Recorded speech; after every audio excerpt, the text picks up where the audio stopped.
بسم اللہ الرحمن الرحیم۔ السلام علیکم ناظرین، آج کی اس ویڈیو میں جانیں گے کہ خانہ کعبہ کی تعمیر نو کی ضرورت کیوں پیش آئی اور خانہ کعبہ کی تعمیر نو کے دوران کن کن مسائل کا سامنا کرنا پڑا۔ جب آپ صلی اللہ علیہ وآلہ وسلم کی عمر 35 سال ہوئی تو مکہ میں زبردست سیلاب آیا۔ قریش نے سیلاب سے محفوظ رہنے کے لیے ایک بند بنا رکھا تھا، مگر یہ سیلاب اس قدر زبردست تھا کہ بند توڑ کر کعبے میں داخل ہو گیا۔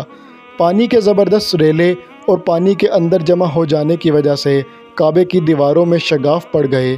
اس سے پہلے ایک مرتبہ یہ دیواریں آگ لگ جانے کی وجہ سے کمزور ہو چکی تھیں، اور یہ واقعہ اس طرح ہوا تھا کہ ایک مرتبہ کوئی عورت کعبے کو دھونی دے رہی تھی کہ اس آگ میں سے ایک چنگاری اڑ کر کعبے کے پردوں تک پہنچ گئی۔ اس سے پردوں کو آگ لگ گئی اور دیواریں تک جل گئیں۔ اس طرح دیواریں بہت کمزور ہو گئی تھیں۔ یہی وجہ تھی کہ سیلاب نے ان